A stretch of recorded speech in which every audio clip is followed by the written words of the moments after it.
हुर्र, हुश हुश हुर्र। कहीं दूर पहाड़ों की गोद में बसा है एक छोटा सा गांव। नाम है सुंदरपुर। यहाँ की सुबह चिड़ियों की चहचहाहट से होती है और शामें हंसी ठिठोली से भर जाती है।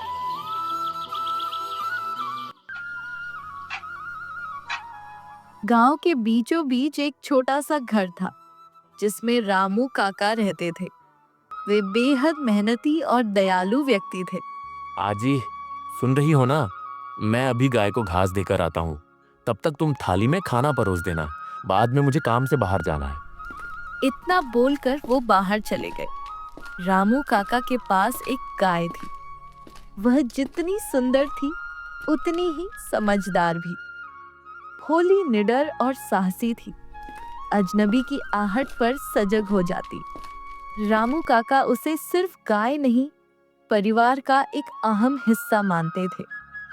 उसकी पत्नी राधा, जो हर सुख दुख में उसकी छाया बनकर साथ निभाती रही, उसका संबल बनी रही जब दुनिया ने साथ छोड़ा, और हर दर्द को मुस्कान में बदलने की कोशिश करती रही।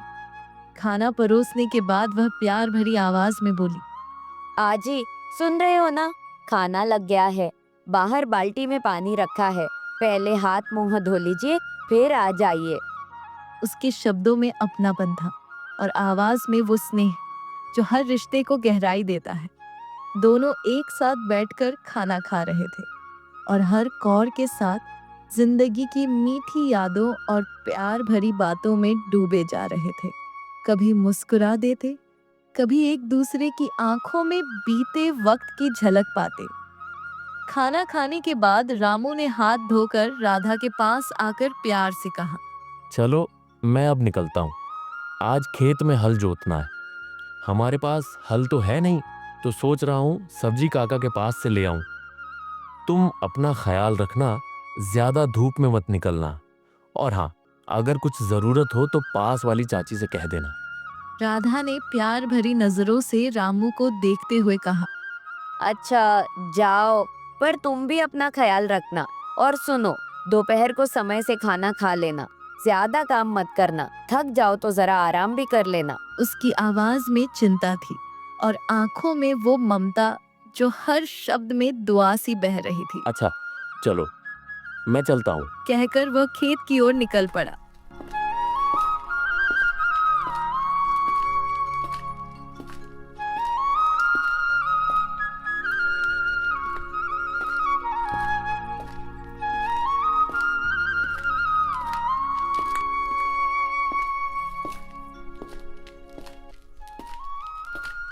रास्ते में रामू सब्जी चाचा के घर से हल लिए रामू खेत की ओर निकल पड़ा। सूरज सिर पर चढ़ने लगा था, लेकिन उसके कदमों में थकान नहीं थी, बस एक किसान का संकल्प।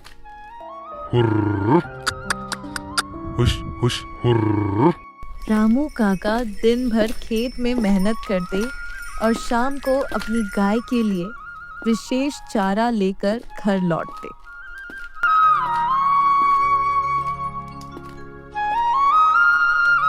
शाम को सादा सा खाना खाकर थके बदन के साथ चुपचाप लेट जाते, पर दिल में संतोष होता कि दिन भर की मेहनत रंग लाई।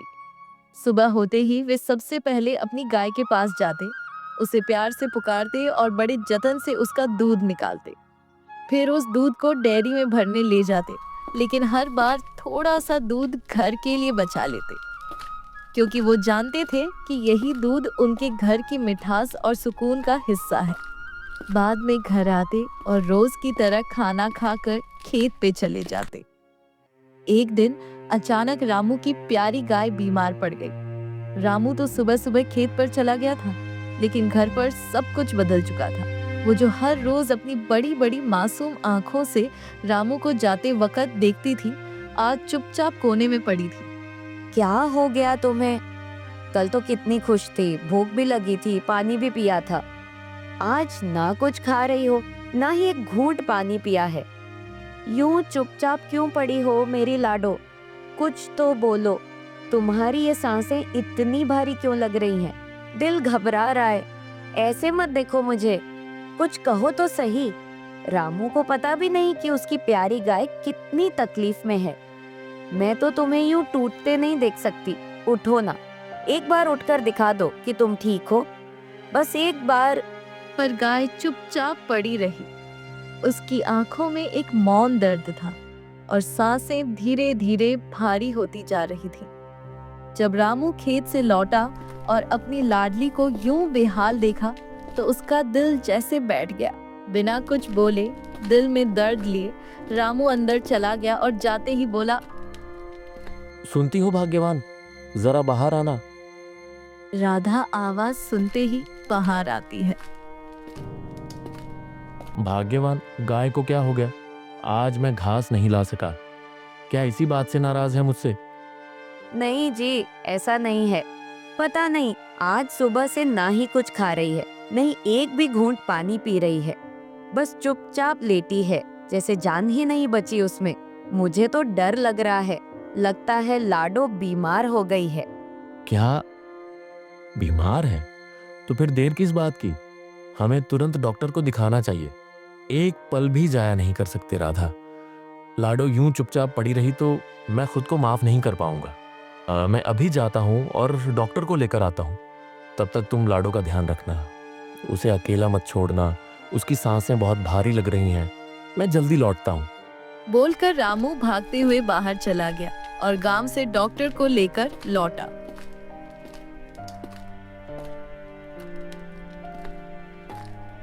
डॉक्टर ने गंभीर निगाहों से गाय को देखा, उसका माथा छुआ, सांसें सुनी और फिर ध्यान से जांच करने के बाद उसे एक इंजेक्शन लगाया। फिर रामू की ओर मुड़कर धीमे स्वर में कहा, तुम्हारी गाय को भयंकर बीमारी लग गई है। अगर इसे जल्दी किसी अच्छे और बड़े डॉक्टर को नहीं दिखाया गया तो शायद तुम इसे खो दोगे। अब इसे ठीक करना मेरे हाथ में नहीं है और इलाज में काफी खर्चा भी आ सकता है। सोच लो रामू, वक्त बहुत कम है।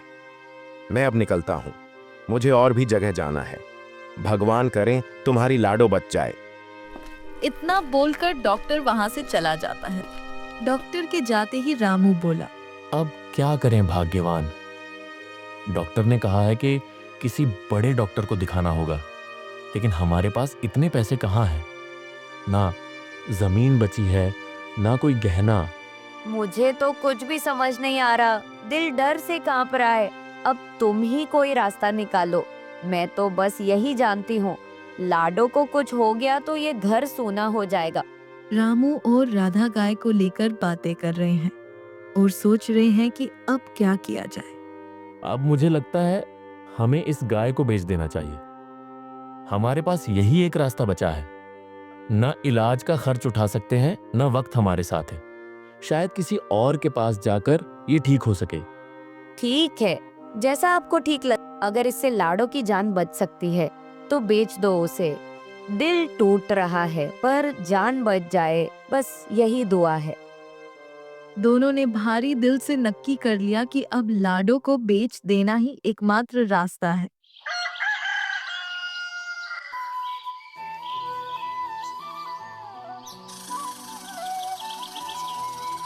अगले दिन सुबह रामू ने गाय को हल्के से सहलाया, उसकी आंखों में देखा और बोला, चल लाडो, आज तुझे अपने से दूर करना पड़ेगा। बोलकर रामू गाय को लेकर निकल जाता है।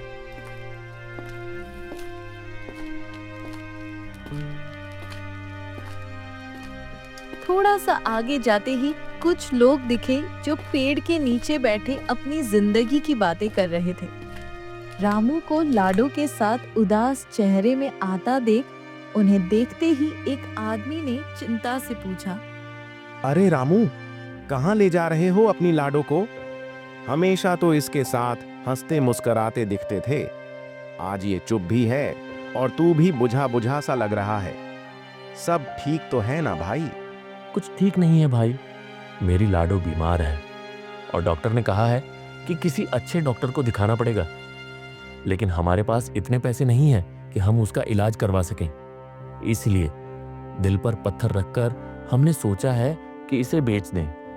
जो दाम मिले शायद कोई और इसे ठीक कर सके। क्या तुम में से कोई इसे लेना चाहेगा? कम से कम इसकी जान तो बच जाए। अरे रामू भाई, मैं क्या, कोई भी ऐसी बीमार गाय को नहीं लेगा।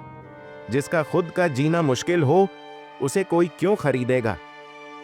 समझ रहा हूं तुम्हारा दर्द, पर यह रास्ता बहुत मुश्किल है। काश कुछ मदद कर पाता। उसकी बात सुनकर रामू का सिर और झुक गया। लाडो चुपचाप पास खड़ी रही, जैसे सब कुछ सुन और समझ रही हो। ठीक है भाई, अब मैं घर लौटता हूँ। शायद किस्मत को यही मंजूर है। बोलकर रामू चुपचाप मुड़ जाता है। गाय की रस्सी थामे हुए धीमे धीमे घर की ओर चल पड़ता है। उसके चेहरे पर मायूसी साफ झलक रही थी। हर कदम जैसे दिल पर बोझ बनकर गिर रहा था। लाडो भी कुछ कहे बिना उसके साथ चल रही थी, जैसे दोनों ने हार नहीं मानी, बस थक गए हों किस्मत से लड़ते लड़ते। सुनती हो भाग्यवान, जरा बाहर आना।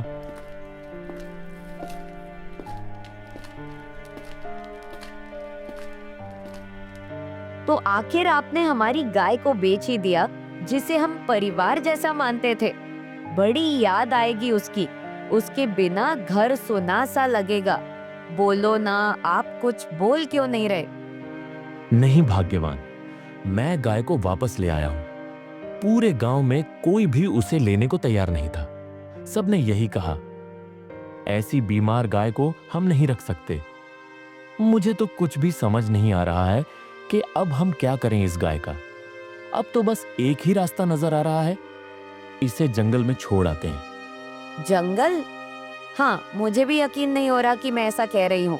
लेकिन बताओ तो सही, और क्या रास्ता बचा है? ना इलाज के पैसे हैं, ना कोई उसे अपनाने को तैयार है। रोज उसकी हालत बिगड़ती जा रही है। दिल तो नहीं मानता, लेकिन शायद यही उसके लिए बेहतर होगा। खुला आसमान, थोड़ी आजादी, शायद प्रकृति ही उसका कुछ भला कर दे। ठीक है, मैं अभी जाता हूँ और उसे जंगल में किसी अच्छी सुरक्षित जगह पर छोड़कर आता हूँ। दोनों ने भारी मन से फैसला किया कि अब और कोई रास्ता नहीं बचा। गाय को जंगल में किसी सुरक्षित जगह पर छोड़ आना ही ठीक होगा। रामू ने धीरे धीरे गाय की रस्सी थामी। वो गाय को लेकर घर से जंगल की ओर निकल पड़ा। राधा दरवाजे पर खड़ी थी, आंखें नम, होंठ कांपते हुए। वो दूर जाते रामू और गाय को देखती रही, जब तक दोनों ओझल नहीं हो गए। मन जैसे भीतर से टूट रहा था, लेकिन हालात के सामने उनका प्रेम भी बेबस हो गया था। रामू धीरे धीरे गाय को लेकर जंगल के अंदर तक गया। रास्ते भर उसका मन भारी था। हर कदम जैसे दिल पर बोझ बनकर पड़ रहा था। काफी दूर चलने के बाद उसे एक साफ सुथरी हरियाली से घिरी जगह मिली। न तो जंगली जानवरों के ताजे निशान थे, न ही कोई खतरा नजर आ रहा था। उसने वहीं रुककर गाय की रस्सी खोली। गाय थकी हुई थी, लेकिन जैसे ही आजादी का एहसास हुआ, वो इधर उधर घूमने लगी, घास सूंघने लगी। फिर जैसे ही गाय का ध्यान बटा, रामू चुपचाप पलटा और बिना कुछ कहे धीरे धीरे छिपते हुए जंगल से निकल गया। वो मुड़कर नहीं देख पाया, क्योंकि अगर एक बार और देखता तो शायद लौटकर उसे फिर से घर ले आता। वो सीधे घर लौट आया। उसने राधा की आंखों में देखते हुए कहा, छोड़ आया एक शांत और सुरक्षित जगह पर। वो घास खाने लगी थी, जैसे उसे कुछ अंदाजा ही न हो कि क्या होने वाला है। जैसे ही उसका ध्यान भटका, मैं चुपचाप लौट आया। मुड़कर नहीं देखा राधा, देखा तो नहीं, लेकिन दिल अब भी वहीं अटका है। तुम सही करते रामू, शायद यही उसके लिए ठीक था। लेकिन मन तो जैसे घर का एक हिस्सा खो गया हो। वो जब सुबह रंभाती थी तो लगता था जैसे आंगन में कोई बात कर रहा हो। उस रात दोनों बिना खाए सो गए, भूख से नहीं, बल्कि उस खालीपन से जो गाय के जाने के बाद उनके दिलों में उतर आया था। अगली सुबह उनके गांव में एक साधु आता है। थके हारे साधु बोला, बहुत थक गया हूं। अभी तो मुझे बहुत दूर तक जाना है, प्यास भी लगी है। थोड़ी देर किसी घर में रुक जाऊं, फिर आगे बढ़ूंगा। वो घर ठीक लगता है, वहीं चल पड़ता हूं। कंधे पर झोला टांगे थकी चाल से साधु उस घर की ओर बढ़ गया। वही घर जहां राधा और रामू अपनी रातें पछतावे में काट रहे थे। रामू के घर के बाहर से साधु आवाज लगाता है। अरे भाई, घर में कोई है क्या? मुझे थोड़ा पानी चाहिए, मिल सकता है क्या? अरे गुरुजी आप आओ। गुरुजी थोड़ा काम में लगा था तो ध्यान नहीं रहा। आप पधारो अंदर, थक गए होंगे। रामू साधु को लेकर अंदर जाता है और जाते ही बोला, सुन रही हो भाग्यवान, गुरुजी आए हैं, जरा पानी लाना। सुनकर राधा बाहर आती है और गुरुजी को पानी देती है। आप दोनों बातें कीजिए, तब तक मैं खाना लगा देती हूँ। बोलकर राधा वहां से चली जाती है। रामू गुरुजी की ओर देखते हुए बोला, अरे गुरुजी आप इस ओर, आज अचानक हमारे घर कोई रास्ता भटक गए क्या? बोलते तो कोई इंतजाम कर लेता। अरे नहीं बेटा, मैं तो दूसरे गांव जा रहा हूँ, लेकिन रास्ते में थोड़ा थक गया था और प्यास भी लगी थी। तुम्हारा घर पास में दिखा तो सोचा थोड़ी देर सुस्ता लूं, फिर आगे बढ़ जाऊंगा। बहुत अच्छा किया गुरुजी, आपने हमारे घर को चुना। हम धन्य हुए जो आपके दर्शन हो गए। अरे नहीं नहीं बेटा, खुशी तो मुझे है कि तुम्हारे घर मुझे आराम का सहारा मिला। घर के आंगन में जो सुकून है वो कहीं और कहाँ मिलता है। बेटा एक बात पूछनी थी तुमसे, अगर बुरा ना मानो तो। नहीं गुरुजी, आप खुलकर पूछिए, आपकी बात बुरी कैसे लग सकती है? बेटा घर के बाहर तबेला देखा, चारा भी पड़ा था और पास में पानी से भरी बाल्टी भी रखी थी। सब कुछ ऐसा लगा जैसे किसी पशु की देखभाल की जाती हो, पर वहां कोई पशु नहीं दिखा। क्या कोई भैंस थी या बैल जिसे कोई जोतने ले गया हो? कुछ अधूरा सा लगा बेटा। नहीं गुरुजी, न कोई भैंस थी, न ही कोई बैल। हमारी बस एक प्यारी सी गाय थी, घर की जान थी, जैसे परिवार का हिस्सा। लेकिन अब वो हमारे पास नहीं है, अभी हमसे दूर है। तुम्हारी गाय तुमसे ही दूर है? मैं कुछ समझा नहीं, कुछ समझ में आए ऐसा खुलकर बताओ बेटा। फिर रामू ने वो सारी बातें बताई जो उसके साथ हुआ था। गुरुजी, हमारी गाय वो अचानक बीमार पड़ गई थी। बहुत इलाज कराया, गांव के वैद्य से भी दिखाया, पर कुछ फर्क नहीं पड़ा। फिर सोचा कि किसी को दे दूं जो उसकी देखभाल कर सके, लेकिन पूरा गांव घूम आया, सबने मना कर दिया। बोले कि बीमार गाय को कौन रखेगा। आखिर में मजबूरी में हम दोनों ने तय किया कि उसे जंगल में छोड़ आए। फिर हमने ऐसा ही किया। जंगल में के बेटा, जब कोई हमारे काम आता है तब हम उसे अपना कहते हैं, लेकिन जब उसे हमारी जरूरत होती है तो हम उसे छोड़ दें, ये अच्छा नहीं होता। वो तो एक बेजुबान जीव है, लेकिन वर्षों तक तुम्हारा साथ निभाया। क्या उसके एक बीमार पड़ने पर उसे यूं अकेला छोड़ देना इंसानियत है? बेटा, जब अपने ही मुश्किल में हो तब साथ छोड़ना सबसे बड़ा अन्याय होता है। वो अब भी तुम्हारी राह देख रही होगी, जंगल में अकेली पर भरोसे में डूबी। गुरुजी, मैंने ये क्या कर दिया? अपनी ही लाडो को जंगल में अकेला छोड़ाया। उसे ही जब हमारी सबसे ज्यादा जरूरत थी तब छोड़ाया। मुझे भगवान कभी माफ नहीं करेगा। पश्चाताप में भी बहुत ताकत होती है बेटा। भगवान माफ जरूर करते हैं अगर हम गलती सुधारने की हिम्मत दिखाएं। गुरुजी, आपने सही कहा। मैं अपनी लाडो को अब अकेला नहीं छोड़ सकता। मैं अभी उसे वापस लाने जा रहा हूँ।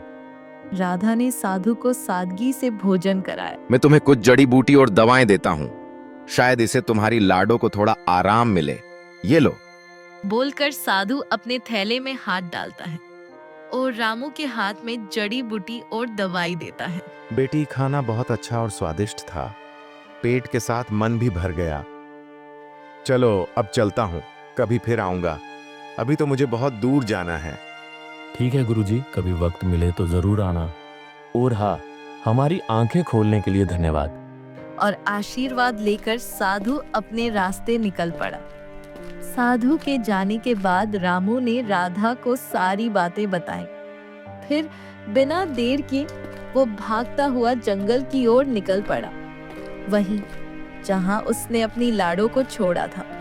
जैसे ही वो पहुंचा, गाय पानी के पास चुपचाप बैठी थी, उदास, थकी हुई, जैसे किसी की राह देख रही हो।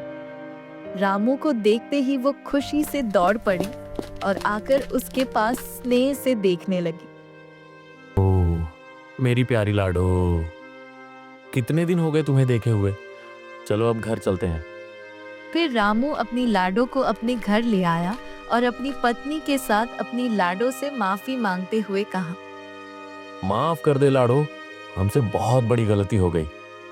अब हम तुम्हें कभी जुदा नहीं करेंगे। तू हमारे लिए सिर्फ एक गाय नहीं, घर का हिस्सा है, हमारी अपनी है। गाय ने हल्के से रंभाकर सिर हिलाया, जैसे कह रही हो मैंने तुम्हें माफ कर दिया। फिर रामू ने वो दवाई घास में मिला दी जो साधु ने दी थी। ये लो, इस दवाई से शायद तुम्हें आराम मिले। अगली सुबह रामू ने देखा कि लाडो एकदम ठीक हो गई है और खुशी से घास खा रही है। लगता है वो गुरुजी कोई साधु नहीं, खुद भगवान ही थे। देखना, उनकी दी हुई दवाएं खाते ही हमारी लाडो ठीक हो गई। हाँ जी, भगवान कभी सीधे नहीं आते, लेकिन उनके रूप कई होते हैं। शायद वो भगवान ही थे जो साधु के रूप में आए थे। सब कुछ फिर से पहले जैसा हो गया था। आंगन में लाडो की रंभाहट गूंजने लगी थी। घर फिर से जी उठा था। अब तो वो पहले से भी बेहतर हो गई थी। गाय ने फिर से दूध देना शुरू कर दिया था। यह कहानी हमें सिखाती है कि पशु भी परिवार का हिस्सा होते हैं। जानवर बेजुबान होते हैं पर भावनाओं को महसूस करते हैं। उनका प्रेम और वफादारी निस्वार्थ होती है। उन्हें भी उतना ही सम्मान और प्यार मिलना चाहिए जितना किसी इंसान को। आपको ये कहानी दिल को छू गई हो तो जरूर लाइक करें। ऐसी और भावनात्मक कहानियों के लिए चैनल को सब्सक्राइब करें और हाँ, अपनी राय कमेंट में जरूर बताएं। क्या आपने कभी ऐसा कुछ महसूस किया है? धन्यवाद।